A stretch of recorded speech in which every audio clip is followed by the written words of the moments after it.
Hello, everyone, and welcome to Formula Virtual Racing here in the USA for round 8 of season 10 here. I am filling in today in commentary. I'm Jackson, replacing Evan, so apologies that it's slightly different here, but good news is, alongside me is a familiar voice in the form of Brendan. Hello. Hello there.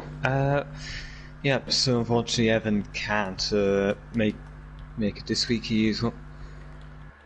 But we have best place we really could find in Jackson, so it's nice to see him back here for a race. We have 19 cars, possibly going to be 20, heading out of the pit lane and onto the. It is one very underrated track in my opinion, where you do have a lot of challenging turns at high speeds, and it can often make for some great racing here, particularly on the back straight, with the ability to really dive down the inside of corners and also make moves around the outside and try hold a battle for multiple corners on end.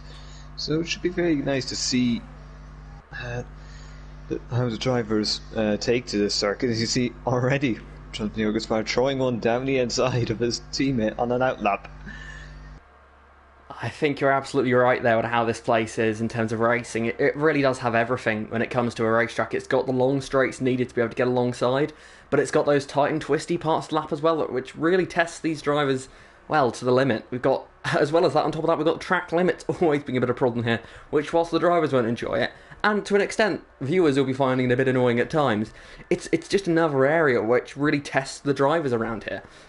Because it is so tempting to just run the car out wide and carry as much exit speed as possible, but you have to be under control in that regard. So it's going to be really a test for these drivers, and on top of that, should give us some great racing as well along the way. So we've got the two Alpines out there very close to each other on this outlap, which is slightly odd. But yeah, so as now we see Jonathan backing up a little bit behind his teammate there. But yeah, the first few drivers out on the track, getting their first laps in now, but I would expect to see quite a lot of invalidation early on in the session. Now all of the drivers will take that into account and will try and be carefuler on these early laps to avoid getting those invalidations, because it really will help a lot for all of these drivers to try and get in an early lap time, even if it's not the best they can achieve. If they can just get a solid lap in early, at least then you've got something to fall back on. But as I said, this place so tough on track limits. On that first lap, if you're not entirely comfortable in the conditions, with the track, with, well, the car in general, then it's really easy to make a small mistake which just goes you slightly out of the track limits. So maybe look out for the early stage of the session. There could well be some big names further down the order just because they managed to make small mistakes on that first lap, and whereas on most tracks that would just cost you a couple of attempts, around here it could be the whole lap gone. So it's going to be an interesting session that will probably develop a lot as we get further and further into it here today. But yeah, the first laps being attempted now, and with a further, 14-15 minutes left in the session, we should see lots more attempts later on as well. So long session here, lots of opportunities for these drivers to try and get a lap time in, and the first ones are having a go now. Yep, we are going to see the first round of laps here. Particularly, the main people we're paying attention to is Luke Davies, who is, he's going to start a lap here. Do you mind if we go on board for a lap? We can very much do that as the Alpine goes to the top. Let me quickly find Luke. Apologies. What car is he? P6. P6, yeah. You might be able to tell that I'm not used to all these teams and driver combinations. But yes, we're on board now for you.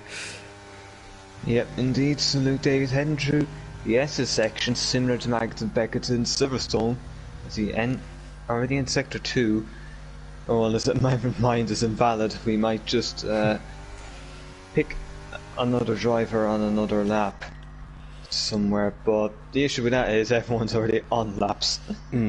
But a good example there of the track limits being an issue. And as you mentioned in that first sector, designed to resemble several other different tracks with its design. Silverstone, of course, as you mentioned, Maggots and Beckett's, but also Suzuka's first sector, another track that was considered when designing this track as it is a quite a new facility. The first Grand Prix was here, I believe, in 2012, so it's quite a new facility, so it's able to sort of take on board all the great things of other racetracks, and to a certain extent, I think it does a really good job of it. As now, as we see Avesta up at the top of the times at the moment, but by nearly a full second. So, really good first run there from Avesta and the Alfa Romeo. Yeah, it's looking very, very good here for him. Almost a second clear, and it'll be interesting to see how the likes of Luke Davies fits in once he does get a lap on the board. Because you simply put, that is not the gap you see every day. Now, it is quite an unusual lead gap in this session so far. One thing of note is also we've still got the nice updated Monza livery for the Ferraris, so which is a nice sort of special look for the drivers in the red cars. A bit of yellow for this race as we see Wang Fi jumps up to 12th place there, just ahead of his teammate, who is in 13th there. So more and more laps on the board, 14 laps there at the moment. Jake, on the medium tyres, why do you think he's gone with that strategy? Sometimes maybe it's just that you can try find the limits easier because you feel like more free to explore the limits on a tyre like the medium. Because it's also the fact this is a test run. You're not immediately lamping pressure onto yourself to get a time on the board. If this tyre doesn't work for you, then okay, just strap on softs. You now know where to go, and then you'll have an extra set of softs for the race. If you have a late safety car or anything like that, you might be able to put on something that's brand new as opposed to maybe being 5% worn immediately, and the absolute best grip's gone. It is an interesting way of going about the session there. Jake is the only one that's gone with it, but it is, as you race, some good sort of strategic ideas that you can gain from going this way with the strategy in the qualifying session. It's just sort of, you take the pressure off yourself, as most of the field is now in pit lane. Luke is on an out lap now, so after invalidating his first lap, he's back out on the racetrack here, looking to try and get a lap time on the board. And I said we could see some big names down the order after the first runs, and, well, Luke certainly is one of them at the moment. Down 17th, yet to set a lap time, but honestly, I'm surprised. We've seen 15 lap times on the board already. Not all of them especially competitive, but for the most part, most drivers have managed to get a lap time on the board relatively early in the session here, so a good job from these drivers to be able to get these lap times up there and avoiding invalidation for the most part. Yeah, invalidations are really common, especially you can sometimes, if you cut the likes of turn 1 too much, you can invalidate, and also through the S's, particularly in the exits of the start of sector 2, if you drift a little too wide, also maybe in drifting wide and around the penultimate corner. Like, there are a lot of places where you could just pick up an invalidation for something that you feel is just not right. You don't actually gain anything from it, but the game will say you've went over or you've just cut it too much, and that's the problem. You really have to be precise.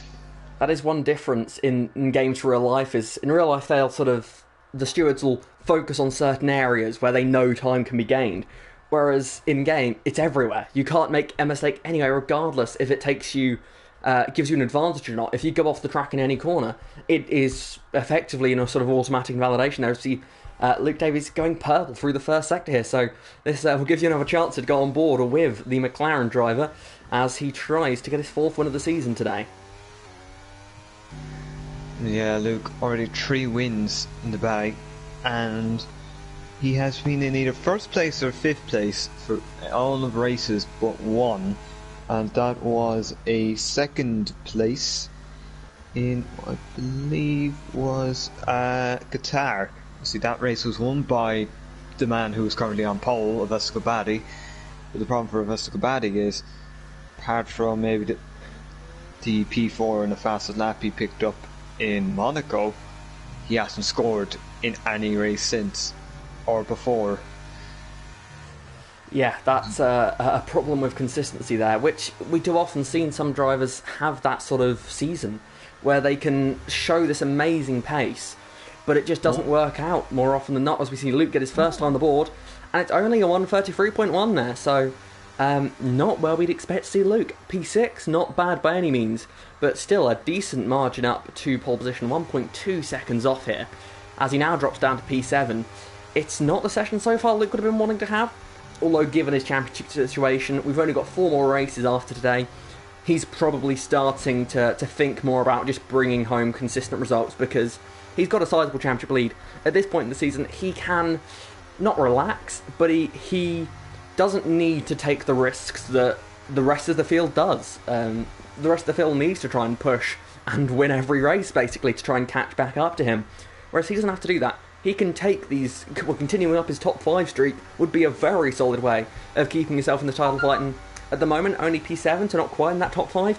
But given that he invalidated his first lap, I really wouldn't be surprised if he just took it really easy on that lap just to make sure he got a lap time on the board, because that would be when you would start to worry if he was starting further down the order, because when you're back there, anything can happen in the race. So it's good that he's got a lap time on the board, P7 at the moment, and as more drivers begin to set their second lap times, I wonder if we're going to see anyone get, well, much closer than we've already seen so far to Avesta, who currently sits P1 still. Yeah, Avesta's very much out in front. I think he probably could sit there in the garage if he really wanted to and just claim pole position. And it would be a big feat, but he probably could go for another run here just to try something, see if it's going to make a difference.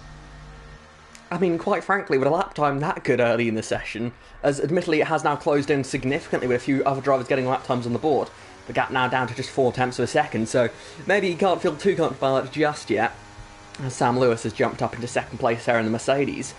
But, you know, it's got such sort of a speed advantage. He doesn't need to take many risks on his final run this session. He can take things easy because, well, he's clearly got some very quick pace there. Indeed, he's very, very quick pace. He can just maybe push it a little more, but not have to absolutely go on the limit. That would be the important thing. He can afford something with that kind of gap. Because as much as Sam Lewis, like, he's closed in, but this is a lap, like, nearly 10 minutes after. Well, maybe let's say maybe 6 or 7 minutes after, where track evolution should play a part. All Gabani would have to do nearly is just let track evolution help him out, and it would allow him to extend his lead. We have Kyle Albert crossing the line now, and where can he put the Alfa Romeo? It's good enough for P10, so with most of the grid seemingly around the high 33 or low 33, high 32, and an improvement to the lap at any point really could see anyone jump towards maybe the top 5, maybe even P4. That's absolutely right, because the field is just so close in the mid-pack. We spoke about Avesta and sort of, well, the 2 Sams behind him that are setting really good lap times out there, but the rest of the field then is pretty much all in one pack from, well, P5 down to P13. It's only 8 tenths, which sounds a sizable amount, and we spoke earlier about a 9-tenth gap being huge, but in the midfield, that really, covering that many cars, it really isn't that big. And given that track acclimatization is going to improve here as the session goes on, it's going to get grippier and grippier, there's a really good chance that someone that currently sits down towards sort of, well, maybe even the back sort of 5 place on the grid could jump themselves up in the fight for the top 5, which is just something impressive in its own right of how close the field is there. As on Kyle's in-lap at the moment, he has a big moment in the middle sector. It looks like he's trying to find the limit of that car so that he's ready for his next flying lap later on. Obviously, if it all went wrong on an in-lap, it would be a little of a bit of an embarrassing moment, but obviously he's got... Oh, never mind! Oh no. Oh no. Oh, Kyle. I've just said it would have been a bit embarrassing, but yeah. Well, we'll go down to Kyle now and ask him, shall we? Yeah, we're going to have to get a statement is needed on that, I'd say. Well, I said he was pushing it. I mean, I thought he might have calmed it down a bit by the time we got to the final corner. But yeah, I must admit, I have crashed on in laps before in my time league racing. And it's I would say, of course I would say it's easier done than you think because I did it, but to a certain extent, like sometimes on the in-laps you just don't think as much. You sort of you are testing things out for your next climb. Like you're thinking, oh, can I break this late? And on the pit entry there, to try and sort of give some reasoning to Kyle's crashes, he's probably just practicing for the race, trying to find the limit of how deep you can go into that pit entry point, and push the limit, because it is something that's going to be a big part of the race. Is gaining positions through the undercut, through the overcut in the race is going to be a big part. So being quick on and off of pit road is going to be really important. And okay, yeah, maybe it's not worth how many grid positions Carl's probably going to end up losing here in the final part of qualifying because he's not going to get set another lap. But to some extent, I would hope that's what Kyle was going for. I would hope that he was pushing there to try and figure things out rather than just for the hell of it, because that would be quite a poor choice there on his part. But yeah, embarrassing for Kyle, but I mean, to be fair to him, he's sitting P10 at the moment, and annoyingly for him, the field is very close, so he's probably going to lose quite a few positions, but he wasn't doing too bad before that point, so if he does lose some positions, I'd keep an eye on him in the race and maybe gain some positions in the race.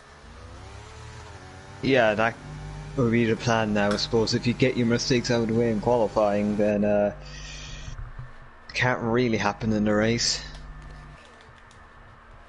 Although now that we've said that, it probably will happen in the race, so we're not doing so well on that part, as more drivers now starting their final laps of the session. We're getting ready for the end here, as we see Sam Lewis. He currently coming towards the final corner. I believe Luke just coming out of the final corner now, so let's watch his lap. Championship leader, 3-time winner so far this season, finishing in the top 5 every race. He's been the star of the season on his final lap here in the qualifying session for the US Grand Prix. He dives down out of turn 1 now. Into the S section he goes. It's high speed entry through here, carrying as much momentum as possible. But now it begins to tighten up a little bit. The longer right-hander here, really testing those tyres now. It begins to tighten up. Getting the nose in so crucial there, and he's up marginally. Careful you don't invalidate through that final part of the section. So easy to do so after such a high-speed part. Suddenly you have to go so much slower. It is hard to get used to as now. A little bit of a straighten out, diving onto the brakes. Getting ready for the back straight here.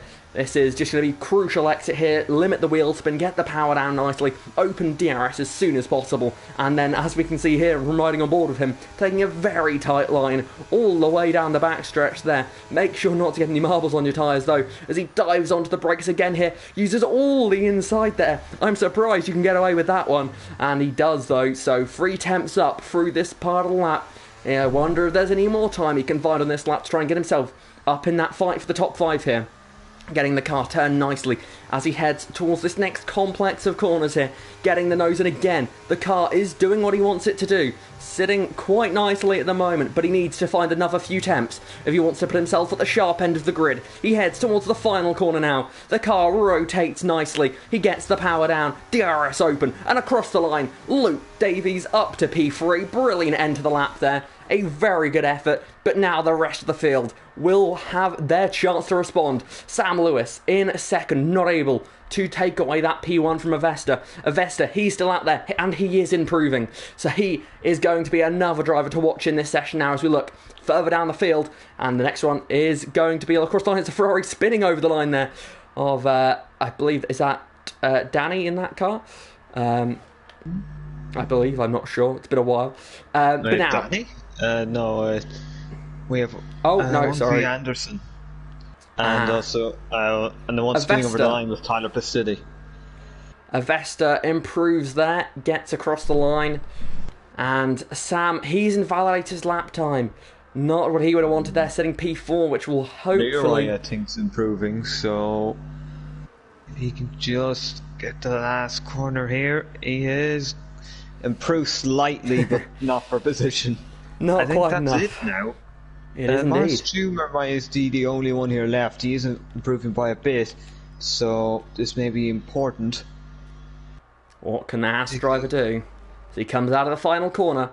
Power down, DRS open across the line. Doesn't look like he gained enough there at the end, which means our pole sitter for round 8 of the season is Avesta Gobardi. What a lap there. A dominant session for the Alfa Romeo driver. He'll be hoping for a race as good as that qualifying session Then we see Sam Lewis lining up alongside him on the front row for Mercedes, with Luke Davies sitting third. Championship leader trying to keep up his top 5 streak. And we got the second of the Sams sitting in P4 there. And then it is Lee in the 5th position there for Aston Martin, ahead of Jake Marsh there. So that's your top 6, covered by 7 tenths there. That's really spread out session come the end of it there. Of course, a lot of that gap coming from Avesta's pole, which was, well, mighty impressive.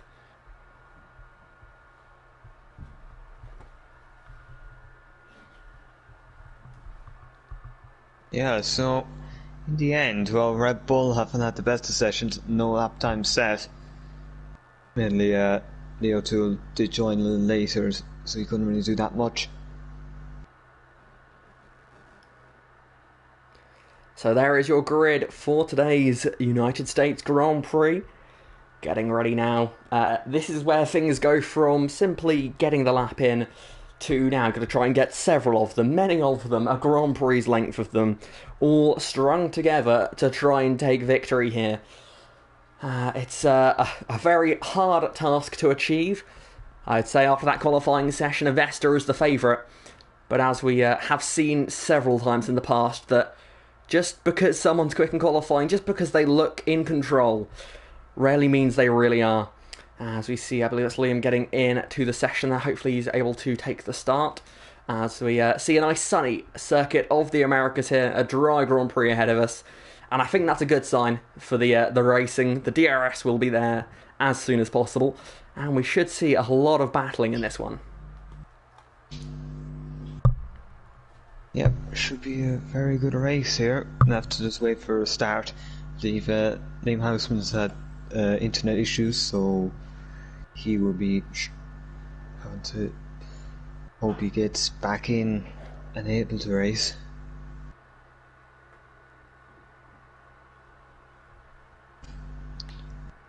As King Enzo leaves the session there, that's not a good sign. As the lights are coming on now. And we are racing at the Circuit of the Americas. It's a good start from Avesta. He's clear out in the front. Sam Lewis behind him, looking to try and make a move into turn 1. But defending the inside line is Avesta, as there's a bit of drama going on behind them. He had a couple of jump starts as well. It's all kicking off here. But up at the front, it's Avesta leading Sam Lewis into the S section for the first time. Luke's dropped the plates off the start, but the rest of the field scrapping their way through this set part of the lap. Dramatic opening scenes here already. Liam Huisman down the order, and he is out of the race here for Red Bull. As we now make our way down towards, well, one of the most important corners of this track, as we see side-by-side racing for third. Down the inside goes Luke Davies. He gets the car turned in, and he's got the position there as it's close to contact behind him. As Sam looks to try and get the run on him out of the corner. Then it's the Aston Martin of Leo Toole trying to get in the mix as well here. This 3-car fight for the final place on the podium. As meanwhile, we have a battle for the lead. Down the inside, Sam Lewis takes it away from Avesta. Can Avesta fight back? It's only lap 1, but they're racing like it's the final lap. They're side by side through this twisty part of the lap. So good for racing. As out front goes Sam Lewis, but a dive to the inside goes Avesta. He gets the lead back. A little bit of banging of wheels as they go side by side still. They're going to be side by side all the way to the flag at this here, as they're still racing. Flag. There, I believe a bit of an incident there between Todd Bassini, Enzo, and possibly Enrique Perez. Instead, seems to be a little bit slow. Out of the left-hander, Corbandi still leading, and Davies desperately trying to hang on to the back here with Sam Davide and Leo Toole in hot pursuit. And we have quite a train forming here behind Luke Davies. Not something I imagine you've said many times this season. But yeah, you're right. That battle for third place is really Thomas sort of... Main's had a disconnect. Oh. Let's have a look further down the field. And yeah, we have had quite a few drivers fall back off the back, and you are absolutely right there. Thomas Main has disconnected from the session here for Aston Martin, a driver that you'd expect to be up there in the points. And will not be... well, he's not driving the car at the moment. AI controlling it at the moment. As we see battles continuing up into the top 5. As we see Leo Toole getting up into 4th position.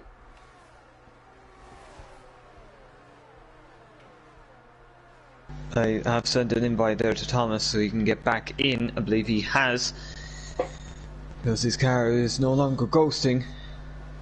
Side by side for fourth place, McLaren's on the move. It is Dolga up in 2P5. Can he get up into the fourth place? He dives to the inside, tries to pull a foot of Weston in, but behind him, a big send from Jake Marsh. I think there may have been some contact there. That was on his teammate of all people. Brave stuff there from the Williams driver, as we see, well, a battle of lots of British teams here. We've got Williams, McLaren, Aston Martin. Quite the group here. Well, out front it is Italy, leading the way with Avesta Gabbardi in the Alfa Romeo. As they're side by side through the final corner. You don't see that very often here. This racing is non-stop so far in this one, as we see them charge up towards turn one again. Who's going to come out on top here is once again the Williams, going side by side, both on the hard compound tyres. Going to take them a while perhaps to get those tyres up into the window they want them to function at, as most of the field is split between the mediums and the hards. They're side by side into the S section.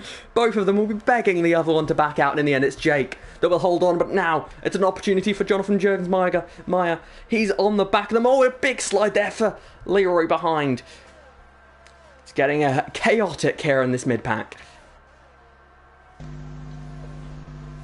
Yeah, it is getting chaotic here, but it should be, man. Should provide us with some very good racing, as it Leo Toole from the back is already up to 9th, so he is making a few moves as Kyle Albert's being passed by the AlphaTauri. Right.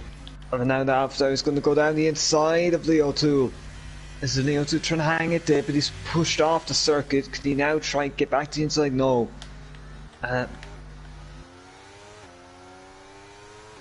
Meanwhile, we have had a change of the lead here, as Sam Lewis is out front for Mercedes. Avesta dropping to second place here. Not what the Alfa Romeo driver wanted. These two out front on the medium compound tyres. They need to try and pull a gap here to Luke, who you'd imagine is going for a strategy which will mean he will be quicker in the second half of this race, as DRS for Avesta. But Sam Lewis really rapid on that last lap, pulled a good gap after passing Avesta there. So interesting stuff up front here, battling all through the field. I don't know where to look most of the time, but at the moment, for a second, I think we may have got a little bit of single file racing here. But yeah, the Williams still very close to the battle for P6 as well, so it really is chaos in this race so far. But it is Sam Lewis who leads the race ahead of Avesta, who is just trying to cling on to that DRS. Yeah, and we're just hoping he can manage this. Avesta just about staying in at the moment.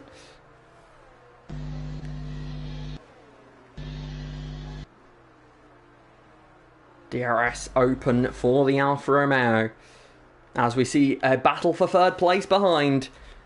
The two McLarens trying to bully an Aston Martin here to try and get themselves into the podium position. Hang on, we have news. Oh. We're going to have to restart this. The safety car was turned off on the settings. We're going to have to restart this race. Okay, so that is news from the admins here. This race will have to be restarted due to some lobby problems. So also seeing a lot of lag out there at the moment, so this lobby isn't doing too great in general. As Luke has retired from the session, I assume that is to try and encourage others to do the same. Yeah, that is an interesting situation that we find ourselves in. We're 4 laps in and we have to restart all over again. So yes, we will... well, we have to bear with us for a moment as we have to try and get the drivers out of the session. Brendan will have to try and keep us updated here on the news as we go through this sort of part of the race, as we try and get everything sorted out. But yes, for now at least, it seems that we're having a restart.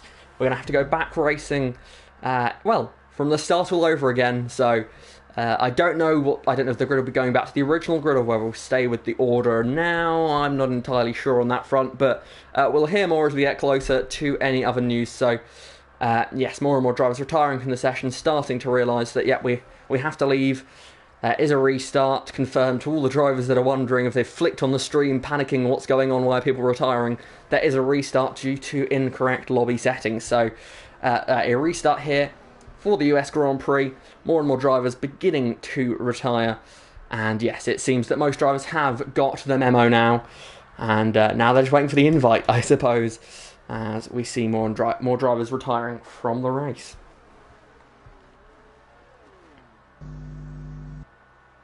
Yeah, this is a break for like Liam Houseman.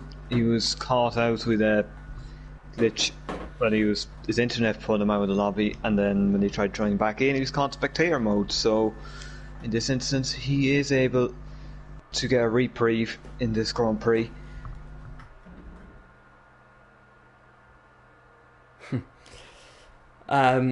Yeah, just looking through the chat.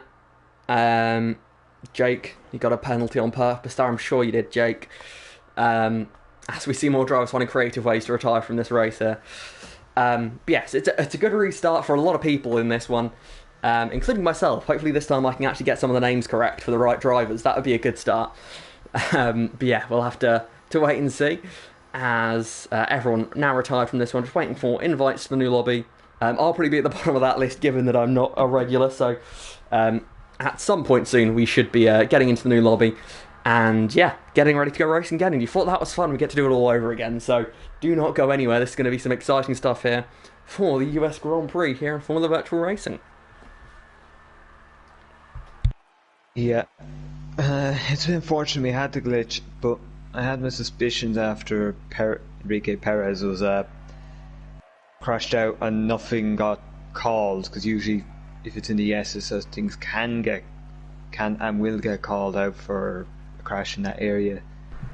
So in that instance we are going to have a restart, and so we'll have to wait now for I believe we probably will be going with the qualifying order. Okay, that makes sense, that does. So yeah, we'll get a brief sort of preview, we'll say, a warm-up race for all these drivers, who's got the pace, who hasn't. Early feeler there. So, yeah. Have you got an invite? Let me have a check. I have not yet. Have you? I have, so if I can just find you here. You have been sent an invite.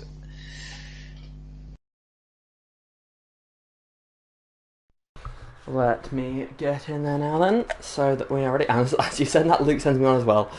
So yeah. Let's hopefully... Is it going to let me join?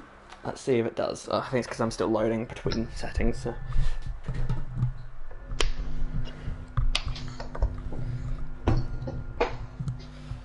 Let's see as we get ready. Now let's see if I can join the new lobby so that we can get ready again here. Get all the drivers back in. Some of those, of course, retired. I imagine they'll be given a second chance here, which they'll be quite happy with. Yeah, it'll be a blessing for...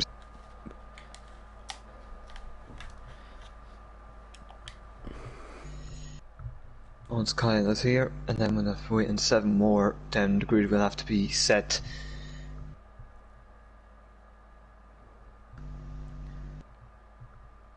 As I have loaded in now, so that's one less to have to wait for. So yeah, a slightly strange race here in the US, in Texas, of course. Formula 1's raced on many tracks in the United States in its history. Currently, of course, it races on 3 as of 2023. We have Las Vegas and Miami joining the Circuit of the Americas. But yeah, historically, this the US and Formula 1 have been quite indecisive with where they want to hold the Grand Prix. However, I think probably the best situation it's been in for a while now in terms of races sort of and how they're sort of laid out, because of course in the past you've had races in casino parking areas in Formula 1, which obviously, when you look at modern Formula 1, isn't quite up to standard. So yeah, it's good to see. These have got the purpose-built circuit, of course, of the Circuit of the Americas. You sort of got the sort of 50-50 street circuit, proper circuit of Miami, and of course the all-new Las Vegas circuit, which of course is entirely, as far as I'm aware, street circuit. So that one's going to be an exciting one when Formula 1 does go there in real life. So 17 drivers in. We had 20 for the original start, so are we expecting 20 in again? I would hope so. I think Enzo had an issue, or is having an issue with joining the lobby, but I think I know how to sort it for him.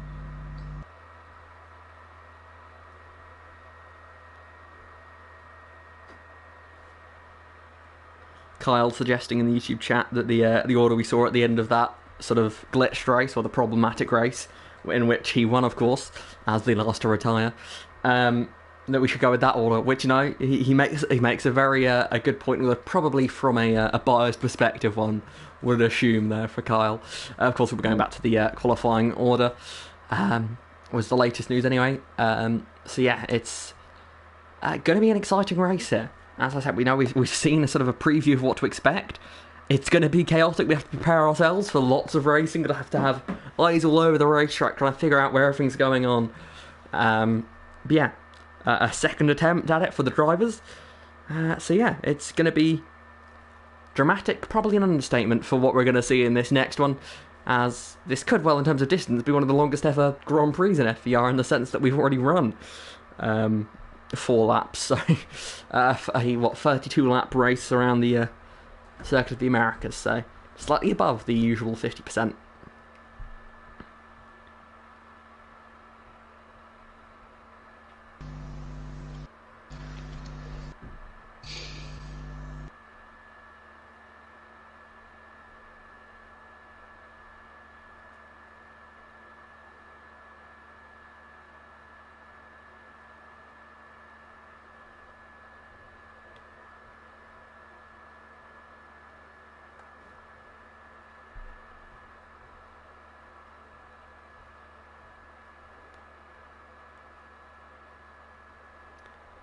19 drivers now in. Not long to go now, hopefully. Got to, of course, sort out that custom grid as well, so a little bit of delay. But hopefully not too much longer.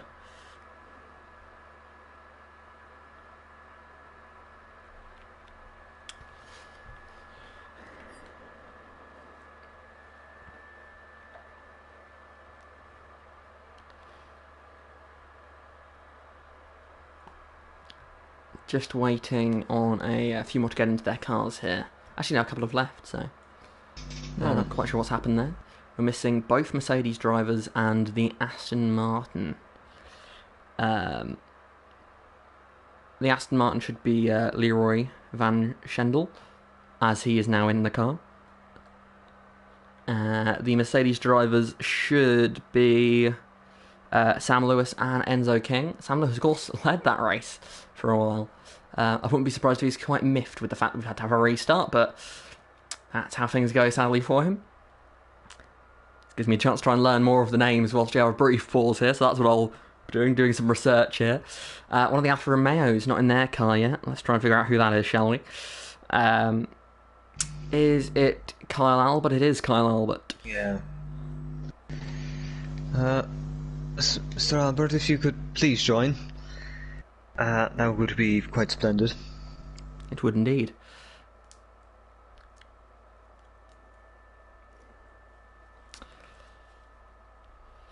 So, yes, Red Bull lineup of Liam Huisman and Elio Toole there. So I assume Adrian Taichi wasn't able to race today, sadly, which is a shame. Is the Ferrari of Hemi Tyler Pistilli? Yes, he is. Well, while we don't have one Canadian, we do have another. That's very good then. Got the some Canadian showing here today. Alongside him, of course, Wong Fei Anderson, the second of the Ferrari drivers there. Let's look elsewhere. Of course, McLaren, a nice easy one. 2 drivers that I have raced against. Of course, Luke Davies and Khan Dolga, they're 2 McLaren drivers. The AlphaTauris, that's a interesting lineup, which I don't actually know who's driving for, because neither PSN gives it away, and also I think one of the people that was supposed to be driving for them might not be, although that could be wrong. Is Enrique, I'm guessing, is that Enrique Perez? I'm guessing that's how you pronounce it. It's one of those names that I've heard but never seen spelled. So apologies if I got that wrong. Well, Enrique Perez is Kinkiski, yes. It's okay. Enrique. Enrique. Okay. Yeah, alright. the teammate of theirs, is that Nils Hartl? Yeah, I do believe so. I'm I fairly sure I've guaranteed to Yeah, mispronounce that, but yeah, Niels Hartl. Uh, yeah, if there's anyone else you might be confused with, maybe Morris Stumer is Matze. Ifjan van Jorgensmeyer. We are missing just. Hang on, who left now? Oh, don't tell me Houseman disconnected again. yes, I see that. Blaze Tim is Tim Den Haya. I hope I pronounced that correctly. Apologies again for any drivers that I may mispronounce the names of. I will be doing my best with my limited knowledge of the outside world. Yeah,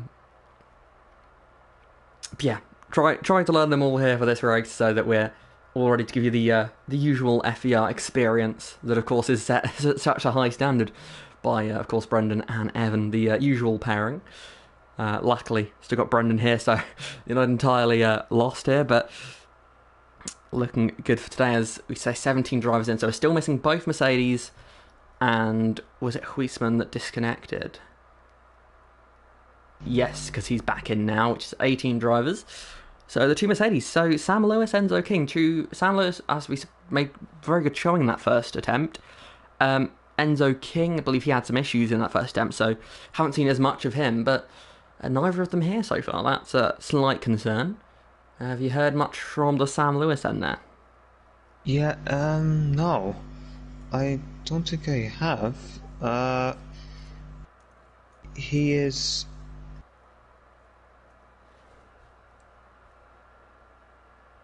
We don't have either Mercedes. I think Enzo King has had issues, which are. But he should be there in a moment. Yeah. Of course, we saw, I think, Enzo had some issues in that first race. So, yeah, hopefully we can get him in. But yeah, Sam Lewis, he was having a good run. I did notice he was lagging a bit. I don't know whether that was on my end, on his end, or other cars that were nearby that was causing, I don't know. So I worry maybe there's something going on there. I'm not entirely sure. I don't recall seeing anyone else lagging that much. So yeah, interesting stuff.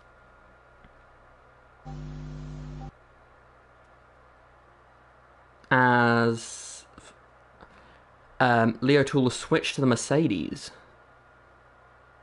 No, Lee, get back to Red Bull. I was wondering maybe that's a reserve moving teams, but no, that's just him thinking, oh, but the Mercedes is open, I'll take that, thank you very much. No, you started in a Red Bull, you're staying in a Red Bull. That sounds fair to me, so if I was you, Lee, I'd be moving back over into the Red Bull. Which I have to say, I think is a very nice looking car. So, yeah.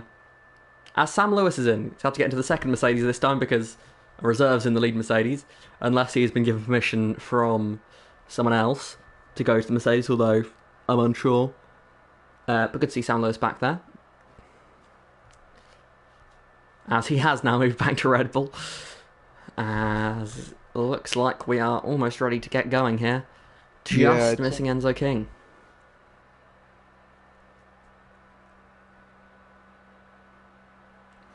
So now, whilst we go through this, I'm going to test myself again here, and also got some nationalities here that we can see, which obviously we can't see during the race. So of course we've got Luke Davies there. Then we have the Haas of, and I'm going to have to look this on it, Maurice Stumer. I'm hoping I'm pronouncing that correctly. The German in the Haas car. Then we've got Vestagerbardi in the Alfa Romeo. Andrew Davis in the Alpine with Jonathan Jurgensmeyer. I used to be teammates with him in a NASCAR league. There's a fun fact for you here. Whilst we try and find things to fill the gap with. Yes, then we have Thomas Main in the Aston Martin. And then we have Enrique Perez in the AlphaTauri. Then we have his teammate Nils Hartl. Then we have Tyler Pistilli in the Ferrari. Then we have Tim Den Haya in the second of the Haas cars. Then we have Carl Dahlgren in the McLaren. Sam Davidsday in the Williams alongside Jake Marsh. Wongfi Anderson in the Ferrari. Lee Van Schendel Schendel in the second Aston Martin. Then we've got Kyle Albert in the Alfa Romeo, Liam Huisman in the Red Bull, Sam Lewis in the Mercedes, Leo Toole in the Red Bull, Enzo King in the Mercedes, and that is the grid. So less excuses for me this time. I know them all. Got a few drivers here that are from planet Earth, which is good to see. Kyle and Lee van Schendel. Wongfing from Sweden, apparently. Got a couple of Dutch drivers. I believe, I'm not sure if this is still the case, but I know historically the Netherlands has done very well in FVR.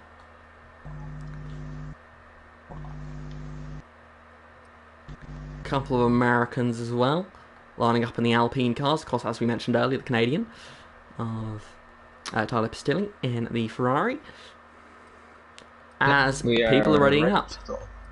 Well, that's good news, isn't it? You don't have to listen to us rambling as much. Well, we ramble now, but we ramble about racing, so, you know, it's less bad. But yes, not long now until the race start. Is formation lap off again, just so that all is good in that sense? Formation lap is off, is that correct?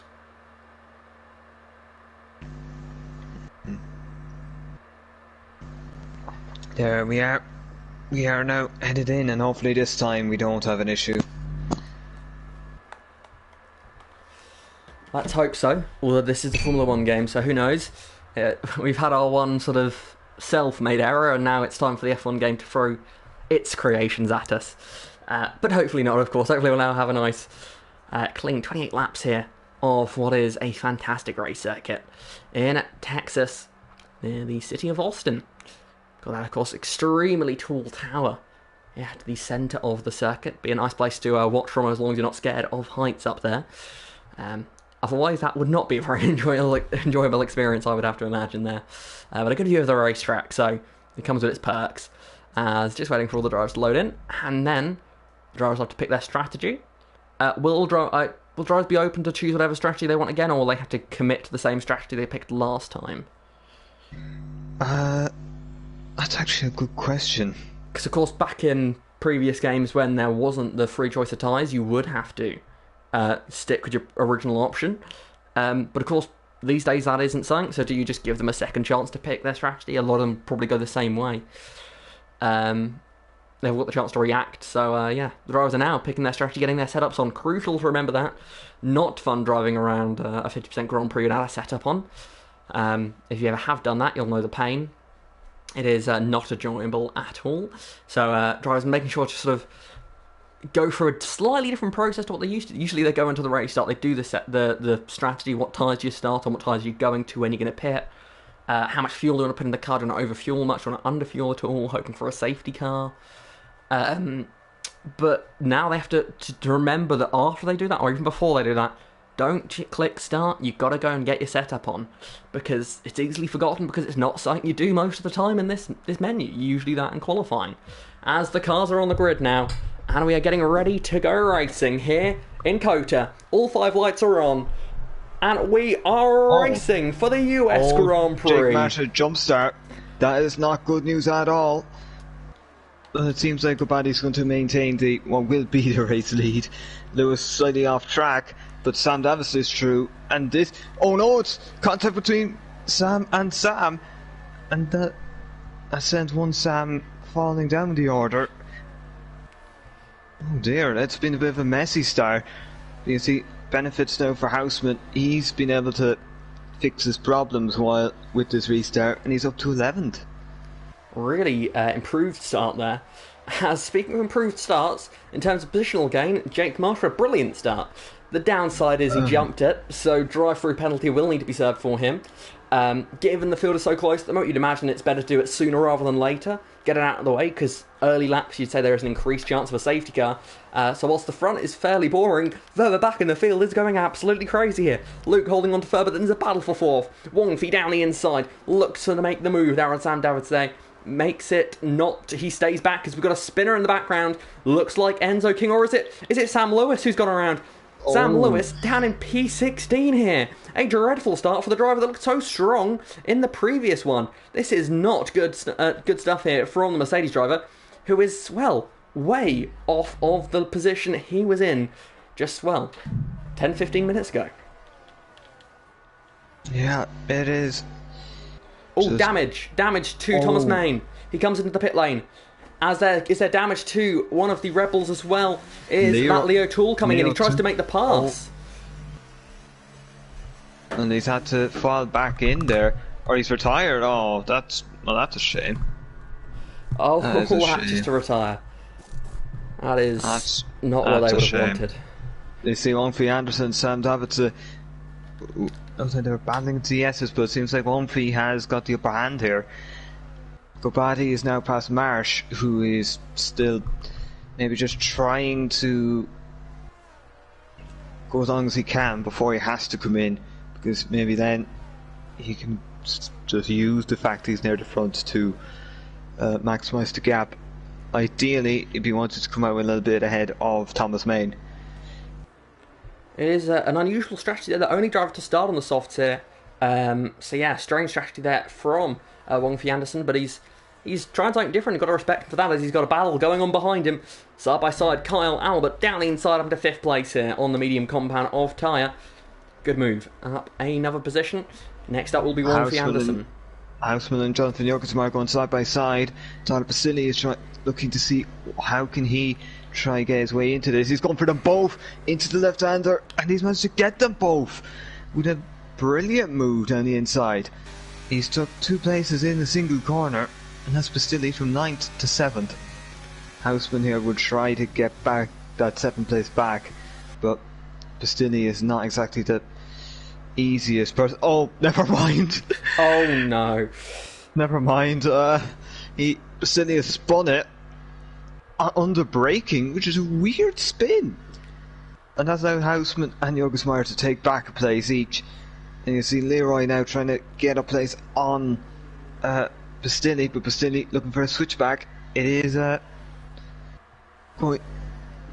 still ahead for the moment now. Basili trying to find that place, but just can't quite find the S's. And if you do stick a wheel up the inside into the S's, it usually doesn't end well. Yeah, probably smart there from Basili to not stick a wheel up the inside there, as you say. But yeah, once again, commentators curses. We say it's hard to pass him, and he spins in the next corner. I would guess he probably locked the rears there in that incident. But he's outside the top 10 there from what was a very good position inside the points. As we look further up the order here, it's a look to the inside for Kyle Albert on the back of Wongfi Anderson. Anderson, as we said, on that different strategy, just trying to make something happen here. And of course, with Jake Marsh yet to serve that drive-through penalty, which he will have to serve this time around, everyone behind, for the most part, that hasn't already pit in this race, so I think that's everyone down to 14th place, will all gain a position here. So Wongfi is up in the podium place at the moment with this strategy, which isn't bad at all. Very good stuff. Yeah, Jorgensen got position back on Houseman, so Sean the Alpine more than capable of racing there, and Marsh finally in to serve his drive-through.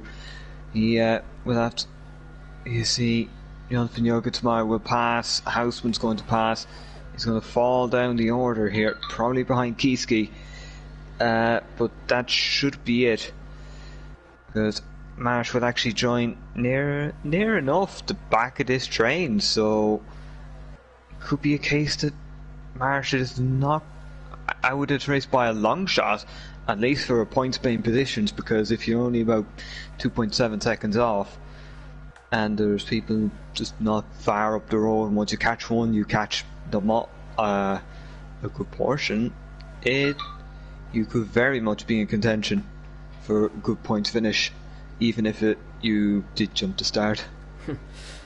Absolutely right. It's probably not where he would have been, but you know, he's not that far out of it just yet, and definitely got a chance at points here. As I'm just looking at how many positions have been gained by some of these drivers in the field. Liam Wiesman up 13. He's trying to make it 14 here as he dives to the inside there of Jonathan Jorgensen. He gets it done, but off the track. Not enough there. Now he's going to have to defend from the Haas of Tim down the inside, trying to make that move work. Gets it done now, but I have a feeling we could see an inside manoeuvre here. No, I'm surprised. Sensible there from Liam Wiesman. He accepts loss of position. Perhaps pushing too hard there, realised that and decides just to back it down a little bit and hold on to the current track position, as he is very low on his ERS. Yeah, he is. Houseman, to be fair, has had he's been working up too much in the battles he does go fight, and he's been able to get ahead at time. But you see there, let me think. Oh, Oh, never mind. around! Big Just a moment little. there. Yeah, it was just a little. He just didn't slow down quite enough. You tap the back, and the car just slips around. You're down to 11th, and provided that tap didn't give damage, oh, well, that tap might have. But he's got the place, and he might get another here if the car still works. Oh, he's got another tap from the McLaren, and that's just leaving Houseman down at 12th. He's going to have to cede the position there to Enrique Perez, because otherwise it would have been a more contact. I think we should probably just stop speaking about people. I mentioned how many positions he gained, and he's dropped down the order, sadly. As meanwhile, we've got a Kyle change of Albert third. is third. Kyle Brilliant Albert stuff. had a brilliant Grand Prix here. Up 10 places from the grid there, on an absolute charger on those medium compound tyres, past one for Anderson on them softs.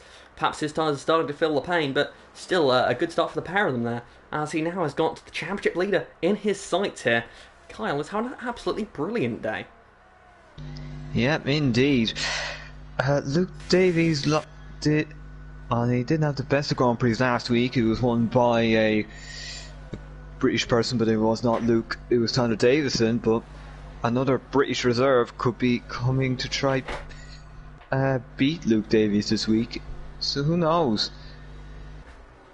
However, it is interesting to see Tim Denhire is heading up a group here, well, a trio, and then you have another group here headed up by the Leroy Van Schendel, who is a race winner this season actually. He did win in Spa-Francorchamps. That was after Luke Davies got penalised 10 seconds. Oh, Luke's retired from the race. Championship leader is out on lap 6 of the US Grand Prix. He's crashed out and the safety car is deployed. Championship leader Luke Davies has crashed from P2. It's an Alfa Romeo 1-2 now, and this race, and maybe this season, has just taken a huge turn.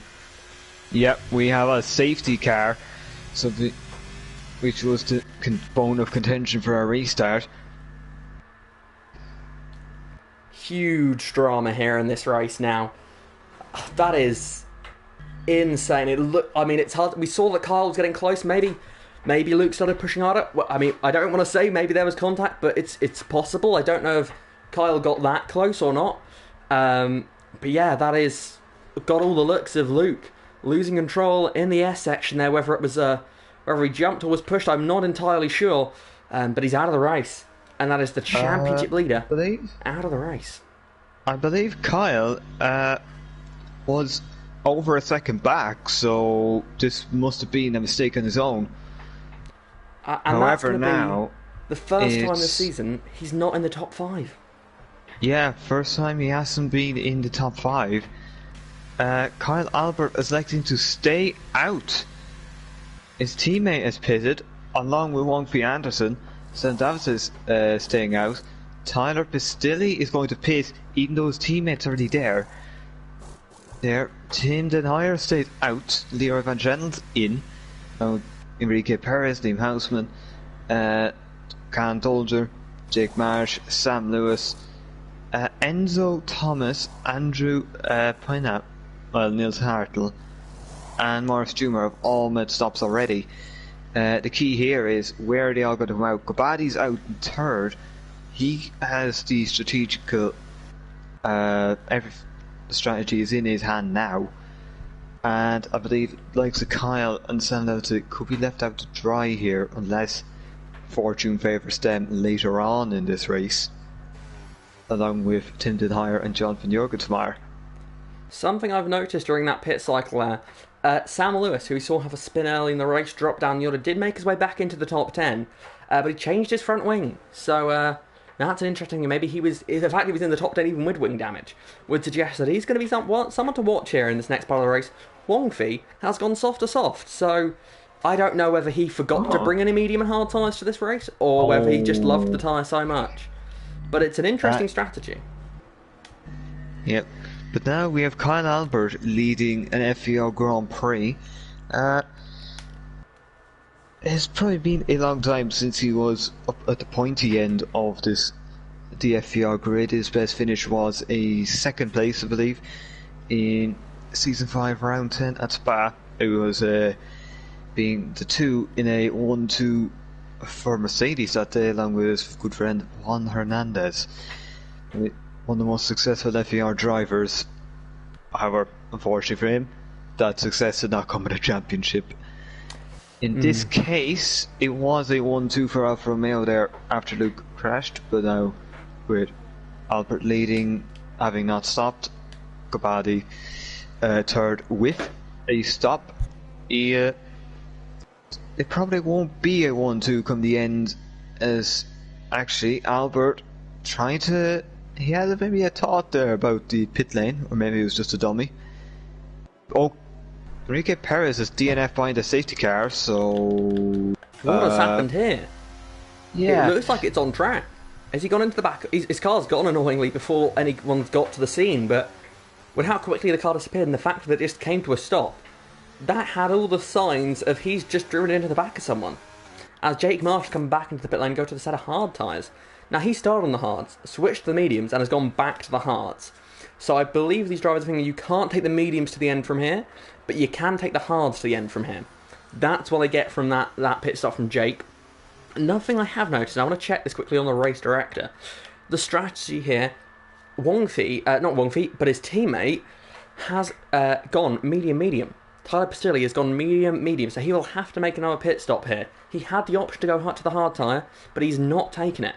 So that is, well, his teammate and him both will have to make another pit stop in this race. So will Sam Lewis, he went medium as well.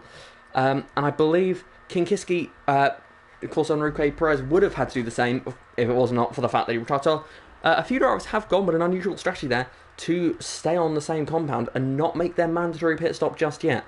So more pit stops to come in this race from, well, lots of different strategies, which is quite strange.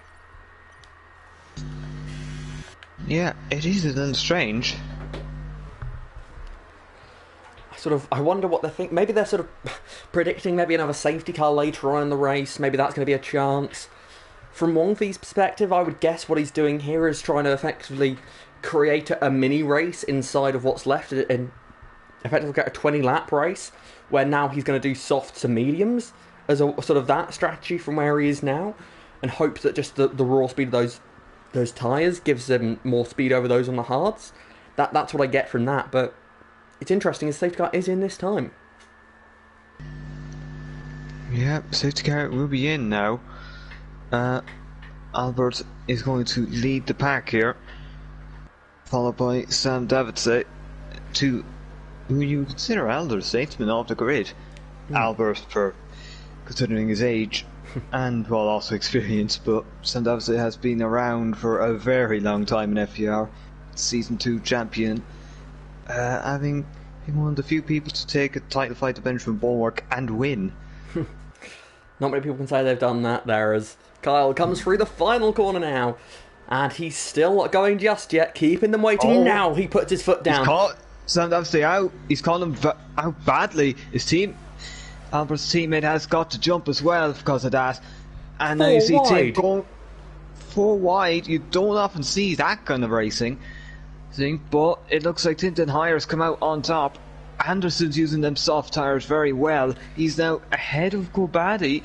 Gobadi has to back out there, and that's followed by Bastilli, who is now pushing himself up the order here. Damage for Bastilli on the front wing. Right end plate's gone. He's falling down the order now, and that's his strategy gone there.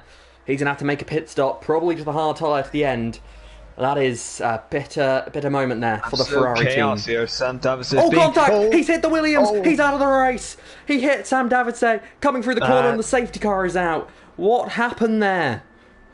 I'm not sure whether Bastilli put his car somewhere where he wasn't supposed to go, where Davidson just came over on him. Either way, that's probably annoying for Albert, because he had a 2.3 second lead built up from well, actually no, it wasn't quite that, but it's just more a safety car. But he had gotten away and that would have been the opportunity for him to maybe run the race a bit and see maybe an opportunity come later. But any safety cars like these just prevent Kyle from actually making up a gap. Sort of too soon for him. He needed it to take another 5-6 laps at least, so that then if he pit, he'd have a sort of a big advantage in terms of tyre grip over the rest of the field. Although, is he pitting? No, he's not. No. As into the pits does come Blaze Tim there. Tim Den Hyen. He is, well... Anderson's in now. I suppose this is an okay opportunity. Will it be another set of softs? That's the question here. What's he going to go to? And it's mediums. He's found the other tyres. Yeah. It's good to see Ferrari do know what that yellow also fits their livery scheme, so they are allowed to use that tyre and not just a soft. So yeah, he's put onto the mediums. Now the question is, from here, can the mediums get to the end? 18 laps. Going to be an interesting one here. I don't know enough to ever to say they can or can't. Yeah, that is an unusual strategy call to go with the soft to begin with. So he's sort of just he's going against everyone else. That's the one thing that can definitely be said. If this works out, he's a genius. So yeah, meanwhile, Kyle is ghosted and dropped a couple of positions there. He looks like he's retaken them. Maybe there's a little bit of lag there or something there from Kyle. But yeah, order has resumed, which is good to see. Kyle out front. And now, once again, we do have the Alfa Romeo 1-2. So yeah, Avesta here. I wonder if there'll be any team orders down at Alfa Romeo. I don't know how well Avesta and Kyle know each other, how much they want to help each other here, because really Avesta and Kyle fighting is detrimental to both parties and the team. Because Kyle won't have the pace at this point to legitimately race Avesta for the rest of the Grand Prix on his much more worn tyres with another pit stop coming. Equally, Avesta, he doesn't have anything to gain from sitting back and letting Kyle lead, and the team as a whole, sort of best case scenario for the pair of them is both to have clear air, or at least for Kyle to even be pulled along by Avesta with those better tyres. So I wonder if they'll do anything there on this restart. We saw Kyle with some, well, very clever tactics on that first restart, caused drama behind, didn't really help his team out on that attempt. But yeah, this time, maybe we'll see something different as, well, they've got a while to think about it as the safety car is continuing for another lap here. Field only caught it this time, I believe, so probably will be in next time around. Yeah, very next lap. I suppose if you do have a safety car right after the first, it means that it doesn't take that long because everyone's already bunched up. You can get the things cleared more quickly. You see Houseman up to third here in all this, so from the back, this could be a very, very and he's second on that strategy. Yeah, he is. That's incredible. If he could just get the right restart, now the best gift for him would be Albert catching out Gobadi in the way. Well, the Sam Davista was caught out. So see now Sam ended up falling back, and when you're falling back like that, desperately trying to stay, you just get caught up in an instant like he did.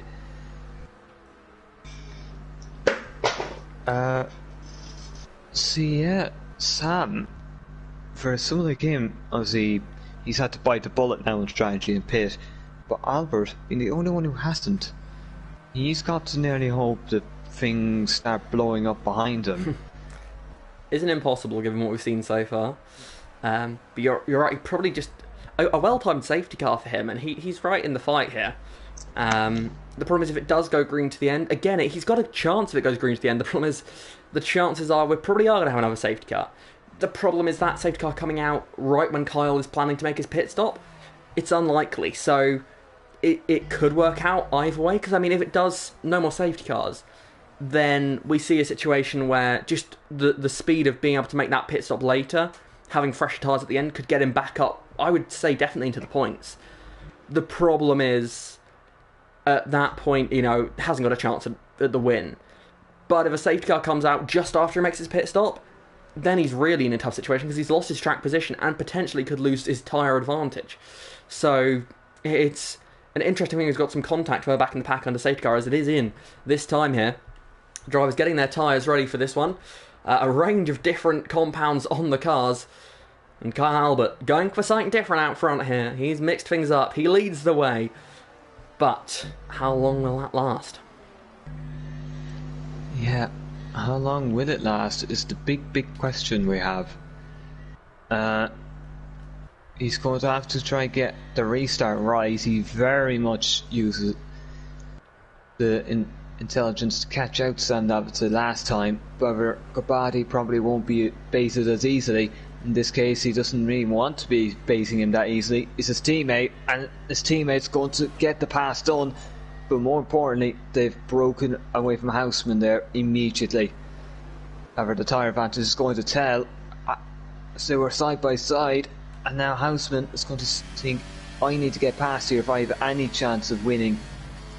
But in this case, just can't quite do it here. Oh, being backed up a little there by Albert. Oh, he's around! Never mind. Right, Van Schendel went for something that really wasn't on, it seemed. And Houseman has been sent right back to where he started. Back to square one for the Red Bull driver. And meanwhile, Leroy's down to 12th, so he is not in a great place himself. But for Thomas Main, this is a big opportunity. You're on softer compound tyres than Bugatti. And Candolge and Albert's on old tyres, so you need to take these opportunities, and he's going to start by taking third place. The championship leader is out. If he could get a full bag of points today, that would be a big swing in this championship fight. It might just put a little bit more pressure on Davies after an unexpected DNF. So in these last couple of rounds, you don't know what might happen. Racing here in the mid-pack, as you see, side by side with the final couple of corners further down the field. Wide moment there for Andrew Davis, it looks like. Oh no, sorry, it's his teammate. Or it may even be the Williams. It's so many blue cars these days in Formula 1. Now is going to try. He wants to really push up towards the inside here. He had side by side already there. Perfectly execute a pass, a little bit ghosting here just to make sure Dunter didn't get anything in his wing chipped off. Sam Lewis is up to 4th place. And now he will have to try set off after Thomas Main, who is going to try get past Albert before Sam Lewis gets the chance to catch up. Very true there, as Thomas Main is really on the back of Kyle Albert here. Albert just trying to sort of maybe hold back the field whilst his teammate leads the race. You see him immediately coming off the corner and moving to the inside. Just trying to break that slipstream, try and hurt the car behind as much as possible here. But the slipstream, well, it's going to be there no matter what, and it's a big run. Outside. He's got the outside, and he's got the grip. And yeah, now once you come to this right-hander, you'll have the inside to make sure that place is secured. Which it was, but that's just the final seal you need. And now Albert's going to have to just try to delay the others here before making his own pit stop. And you'd be hoping maybe for a safety car to come out in a couple of laps time, where it might just convince people to pit again. Sam Lewis making good ground in this race after taking damage early on. He's going to get himself into the podium positions in no time here. He's all over the back of Kyle Albert for this position on the podium. I won't get him this time. I think he's been a little too hot into the last corner. It's just compromising him. Going to hurt through the first sector following like that. Yeah, and it's just going to let Thomas Main get away. Thomas Main now, he does have to surmount what is practically a 3-second gap. But even a second place here today would be very nice for his championship. It would put him up to second ahead of Lewis McWilliam. And you see Houseman there, 3-second time penalty. That's just insult to injury at this point. He would be thinking there was a podium there robbed from him. Oh, and it's been a spin. We probably should be not focusing on Houseman here, because every time we seem to be looking at him, something goes wrong. We'll look at the battle for third then, shall we? It's a nice and easy move for Sam Lewis. Get up ahead of Albert in to the turn 12 there as he gets into the apex nicely, and Albert drops another position. One thing I have randomly noticed about those two drivers, they both have We first got and last Andrew names, which are Davis first down names. the inside. Andrew Davis down the inside of Jake Marsh, and so is Tim Denier. So, but now Marsh back down the inside. Oh, nearly tagged the back of Andrew Davis. If that happened, it would have been the most slam dunk penalty you could ever really see. It's a tempting corner, that one. It gives you such a chance to dive in, but sometimes you have to resist that temptation, which is not especially easy. Yeah, there's not. Oh, and Marsh was unable to resist temptation there. He's went right into the back of Andrew Davis, and that's sent them both off. And I believe one of them has damage. There was an end play off. Oh, no wing on the front of the Alpine of Jonathan Jurgensmeyer. He's lost his entire front wing. What has happened to him? Dear. Oh dear. I saw an end plate go off, but I didn't think a whole front wing would go off, and especially not on that Alpine. I thought it would have been any Alpine, it would have been Andrew Davis. But you see, Matt's oh, and they, like, lots of contact here, lads. You need to keep it more clean. There's a shoving off track. Oh, Morris Jr. is not going to be happy about that at all. Leroy is now going to try and get down the inside. Simon make a pass. He was involved in his own incident with Liam Houseman earlier, and Houseman for sure would be very unhappy with him. But you see Leroy trying to look for a move down the inside, but instead the Contact. That's not the move. It's not the move. Morris Jr. should not have been going for that move, but now sent the Ferrari a 1v down the order. It very much feels like we're seeing a lot of tit-for-tat racing here. Yeah, Every driver's making a bit of an aggressive move. The next one is going to be even more aggressive. They're just amping it up every time. And it's not good for anyone in this situation, apart from the cars that they're not racing, really. As Jake Marsh picks up a penalty here. Wong V. Anderson, Leroy Van Schendel, as he's pitting there with wing damage. Damage, yeah, that may be it. And he might have just been a bit of anger plus damage. But both passes into the pits. You've got Schendel into the pits. You've got Jonathan Jurgensmeyer into the pits. Andrew Davis is carrying on. He's not missing an end plate. I must have just mistook something there. I wonder if it was Jurgensmeyer's wing that sort of that made it look like it was an Alpine damage, but I wonder how he ended up with so much damage in that collision, though. There must have been something. From my view, I didn't get a very good view of it at all. So, spinning all of a sudden. So yeah, strange incident there in the final corner with damage happening to the car that we least expected it to happen to. So, unusual situation here in this race as we see Kyle continuing to fall down the order here. Starting to really to hurt in this race.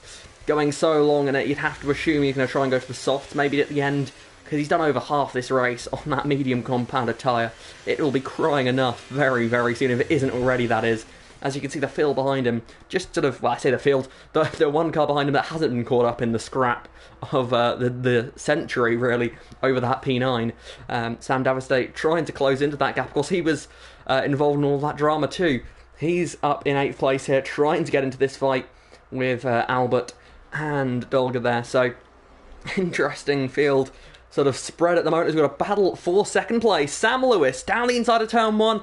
Easily done. Brilliant stuff there for the Mercedes driver. Past the Aston Martin and into 2nd place there. Perhaps Thomas Main thinking about the big picture, as you mentioned, championship. It's been a good day for him so far with Luke's retirement. This is going to be a big opportunity in this race. There is no point throwing away over 3 points. If he's got the pace, he can get him later. For now, there's too far to go to be worrying over the little things, as we've seen in that mid-pack, because when things start to go sort of racy all over the place, it goes from bad to worse for everyone involved. There's no winners when racing gets like that. So smart stuff from these two. Made a pass, made it stick, and now if there is a fight back, I'm sure it'll be, well, hopefully less crazy than we saw earlier and less desperate than we saw earlier in the mid-pack. Yeah, there was a lot of desperate racing, really. he was just wanting to get a place for the sake of pride. So Candolto is now past Kyle Albert. It wasn't really a desperate move because, you know, in that sense, a 10 lap all hard tyre is going to be in better condition than a 16 lap old medium. Albert probably just trying to push this round long enough that he can switch to the soft tyre and start making up ground that way, or maybe trying to benefit from a safety car, which could happen at some point if somebody does mess up enough for them to go out with this race. With the racing we've seen in the mid-pack at times, I wouldn't rule it out, but at the same time, all that racing appears to have sort of come to its conclusion with the damage we saw, so they're all very spread out further back in the field now, with sort of at least a second separating basically every car from P7 backwards. So yeah, it's gone from that wild non-stop action to perhaps a bit of a quiet spell, but that's certainly not a bad thing here in this race. It could do with a quiet spell, just to give us a chance to sort of catch our breath in this one. Vesta is still out front now. We haven't seen much of him since the restart, pulling away out front, 4.5 second lead, brilliant stuff from the Ukrainian and doing a good job out front. Sam Lewis sitting in that second place. He's putting in some solid pace, so he's not feeling too much pressure from Main behind him, so good stuff from him, although he's not quite dropping the Aston Martin, so it's not over yet in that battle, you'd have to say. Perhaps these two are going to battle until the flag here, as long as they can stay close. Then it's the battle for 4th place further back. Currently Enzo King ahead of the AlphaTauri there, just trying to pull away, but it's easier said than done with the DRS that you have at this track. Yeah, it is easier said than done. The DRS is powerful enough here at Kota. You have the start-finish straight, which is long enough for DRS to be a bit effective, and then the back straight, which is really powerful with DRS. We have to say though, it is looking very, very interesting. It's for maybe second place though. Into the pit lane. Oh. Nils Hartl into the pit lane for AlphaTauri on the medium tyres, pit under safety car. Now, was he one of the drivers that didn't change compound? Let's have a look. He wasn't. He could have gone to the end legally, as into the pits as well is Kyle Albert here. So he goes to the soft. What about Nils Hartl? He has a penalty to serve. So it's a slow pit stop for him. He goes to the medium tyres. But yeah, interesting there. Perhaps the tyre wear on those mediums isn't going to be as sort of calm as we thought it was going to be. Perhaps there is some concerns from those or that pit for the medium tyres under that last safety car. So Avesta, could his position get even stronger here? And could Khan Dolga be in a really good spot here on those hard tyres? Surely can go to the end of this one. If there's any questions over the medium tyre runners, well, he's not on the medium, so it could only benefit him, surely. Yeah, if he's on the medium tyre, it should be a very good tyre to the end. Albert on the soft, well, he had no choice really, but he's got 6 seconds to make up to Marsh, who could then have another 6 seconds between him and Anderson. So we'll have to just make up a lot of time for not a lot of positions in Albert's case. A safety car would not actually be a bad thing, even if he has pitted. He'd need it soon though. He'd need it sort of now when his tyre is brand new, because give it 3 or 4 laps and he'd have to pit with everyone else under the safety car for a brand new set of softs, I think, at that point. Because they'd lose the edge at that point, I think. But I have to say, with all the incidents that we've seen in this race, that has allowed him to come out in the points, which I think is quite impressive there from Kyle. Just it shows that the pace, even though he was falling back through the field, just because he wasn't getting stuck in these sort of desperate battles, he's managed to set a pace here, which has got him a pretty safe position in the points. And whilst it's looking like he's probably got a ceiling of 8th, maybe 7th, if he really has the pace to the flag. But, you know, it's still a good drive for him, considering that he's effectively had to make a green flag pit stop more than everyone else. Yeah. Sam Lewis is kind of... It's 4 seconds at the moment, but be interesting to see how Nekobadi... It's just been a Sunday drive, really, for him. Since he was able to get away in the start. It was Davies who was there, who was second, but not really challenging him. And Davies came out, crashed out. And afterwards then, thanks in part to his teammates, he was able to build up a huge gap. Since then, it's just been easy. Hasn't been challenged. Although I'd have to say, in the event of a late safety car here, and I'd imagine, as I said, everyone would pit, I think Sam Lewis and Thomas May got a real chance at this. Because despite the fact that you'd think the mediums are surely becoming the worst tyre compared to the hard at this length of sort of stint, they are catching Avesta just a little bit. Not quick enough, I don't think, especially given the tyre wear that's to come for the medium tyre runners, to actually gain the position. But certainly enough to say that, if that gap was to disappear for whatever reason, you can't rule them out. They are setting some really good pace here. And Avesta, he's out front and he's quick, but I'm not sure if he's the quickest at the moment. And even if he is, it's not a big gap to the rest of the field to the point where he doesn't have to think too much about what happens in the event of a late safety car.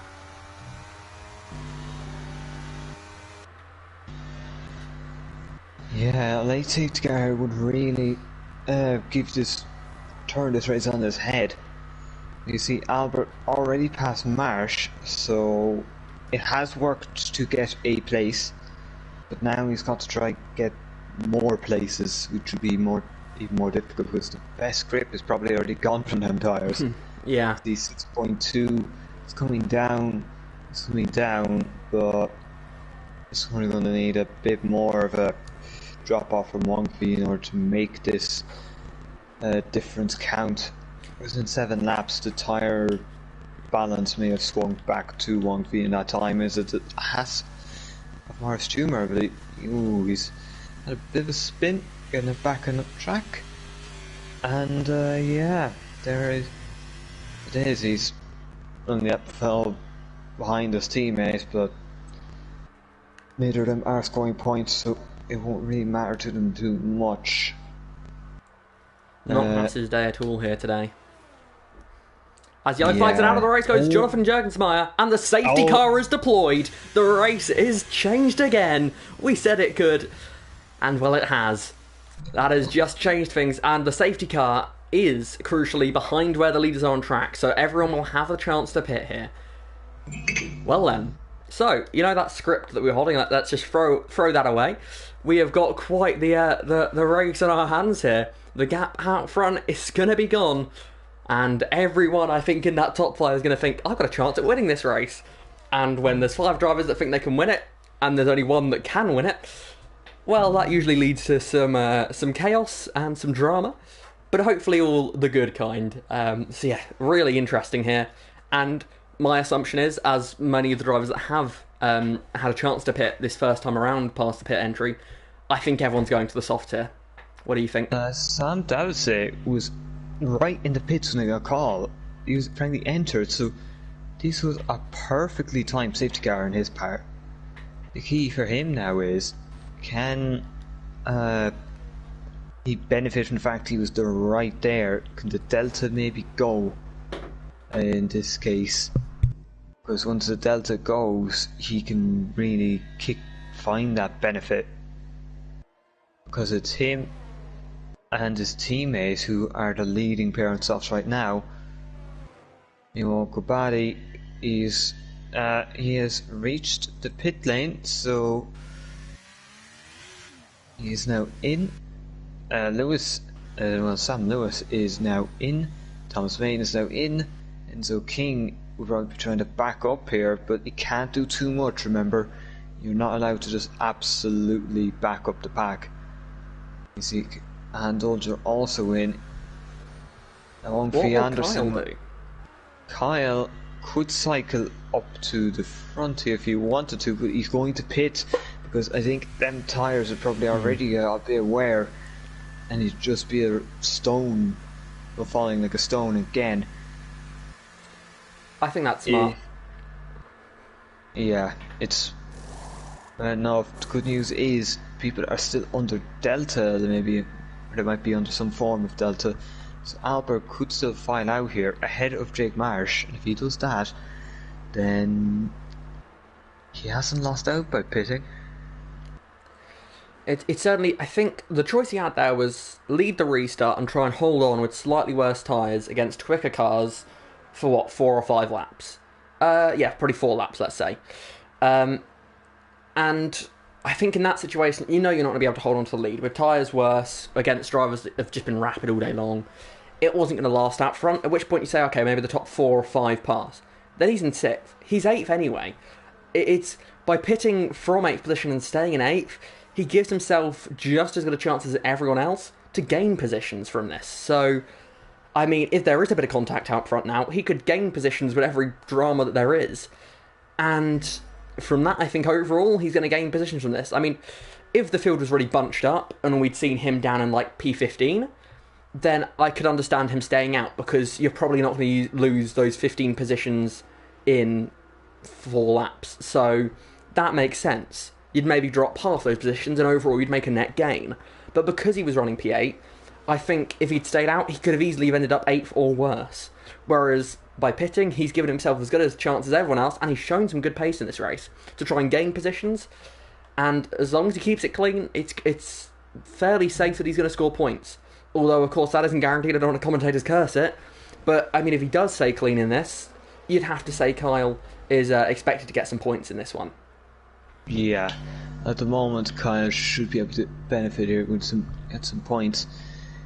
Sam Davids in 6th is he's done well enough to get himself back up after being caught up in all that chaos. He does have a penalty to his name, which may come back to bite him, but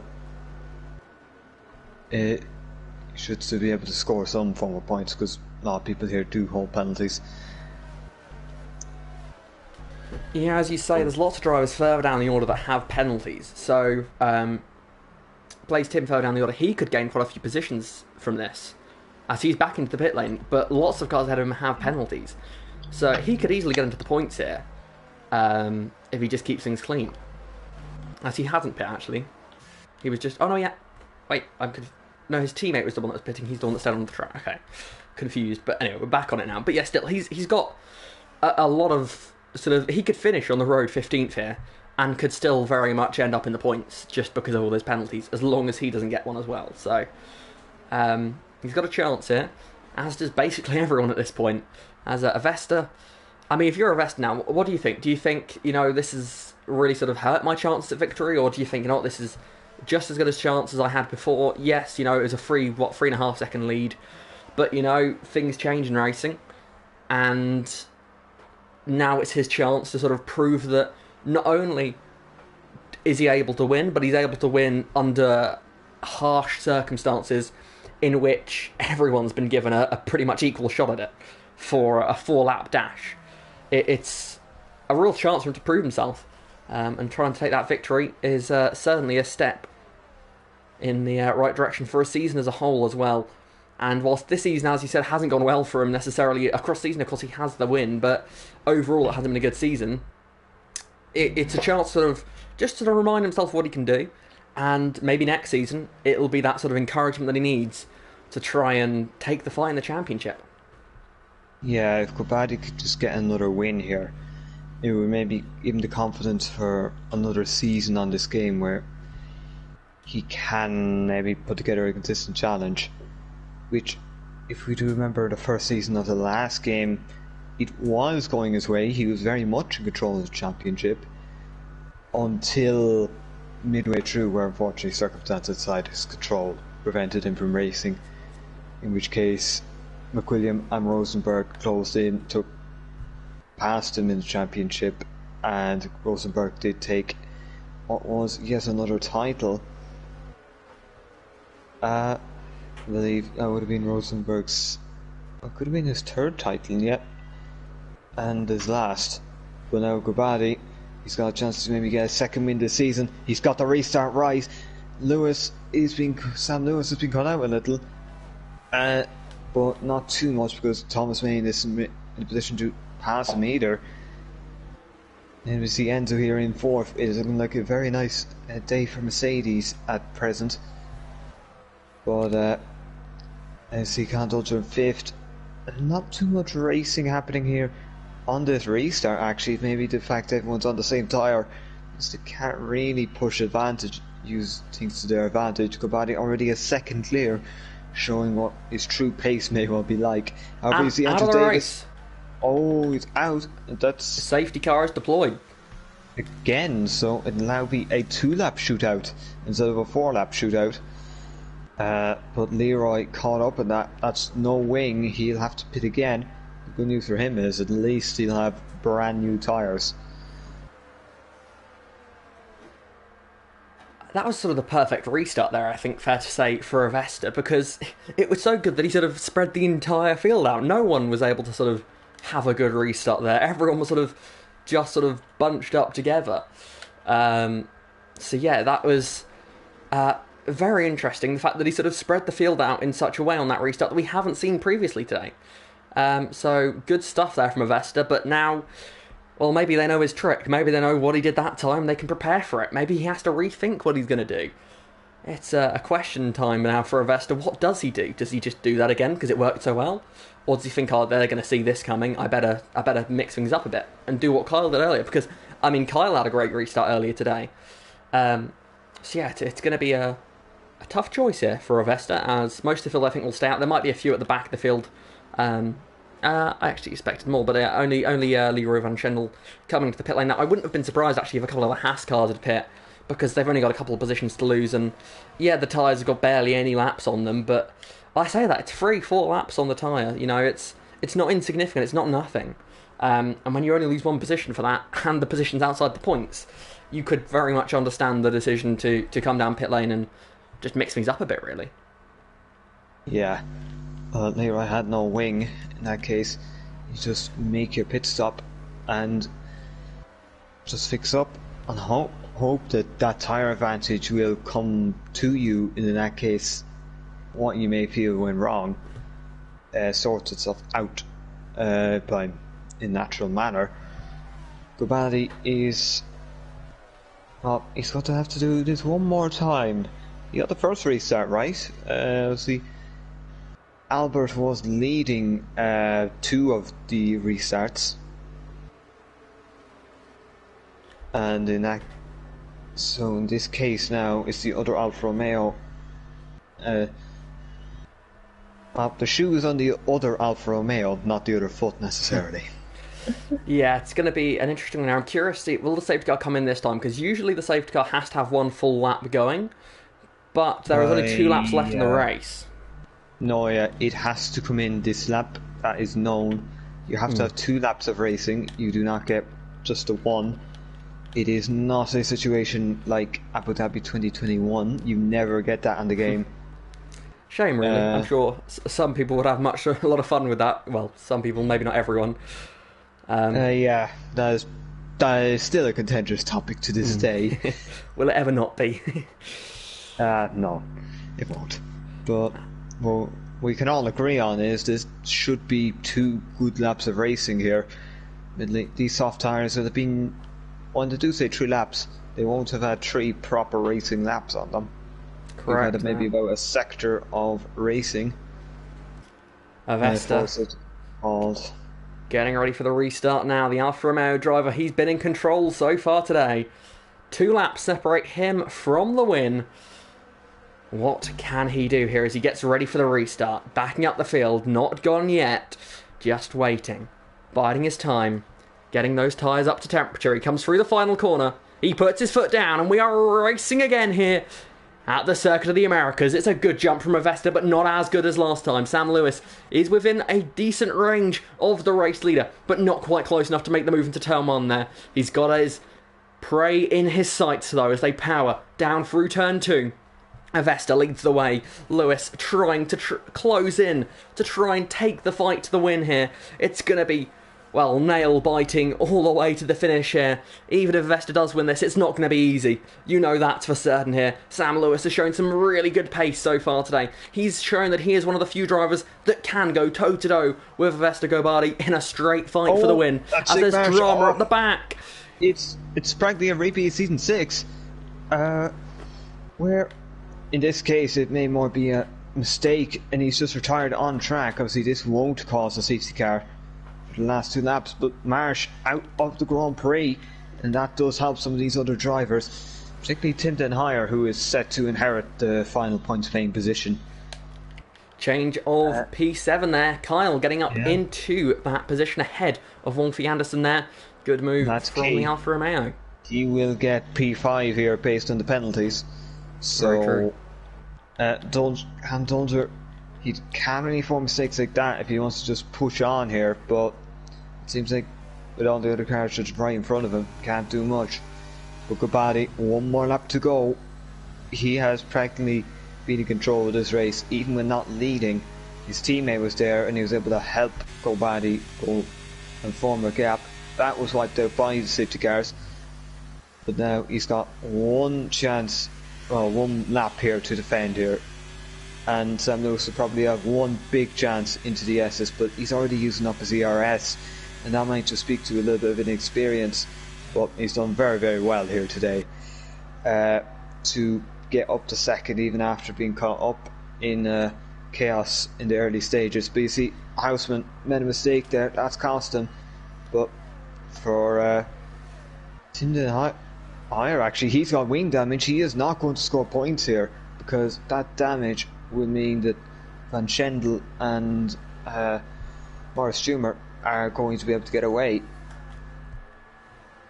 Well, they come down at the back straight for the final time here. Sam Lewis, he's given it his all. He's pushed to the absolute limit. Out of ERS, so is Main. Enzo slightly more, which might be a factor, but it won't do much.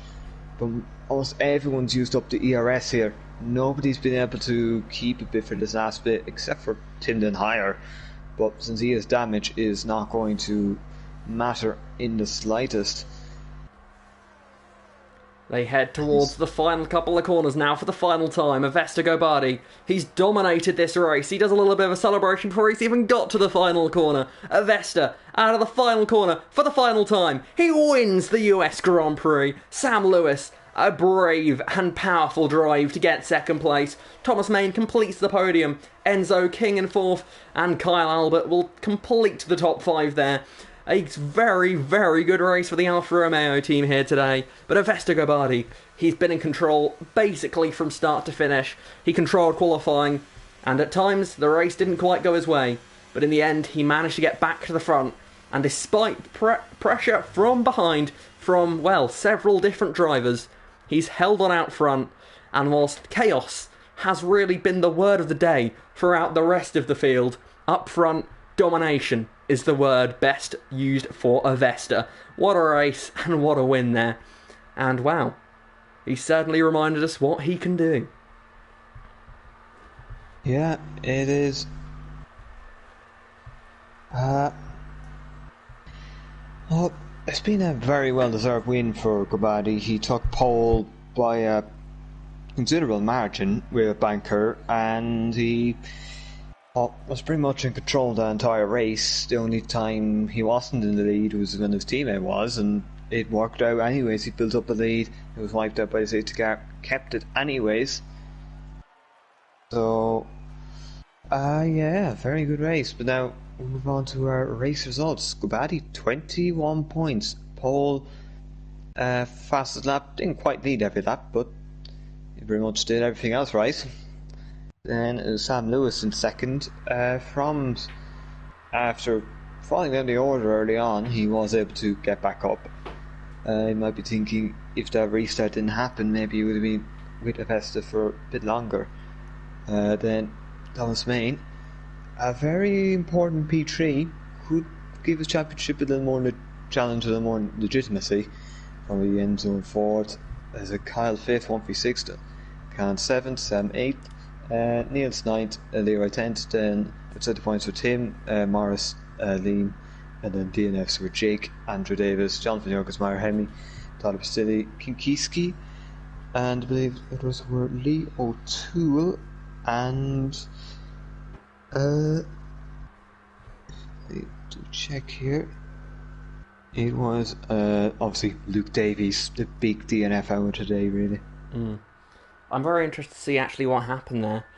It'd be interesting to see Luke's perspective of what happened, because, I mean, from what we've seen, what we've heard, it seems like it was just a driver mistake, which, I mean, is easily done around this track. We said in qualifying that it is really a test for the drivers here.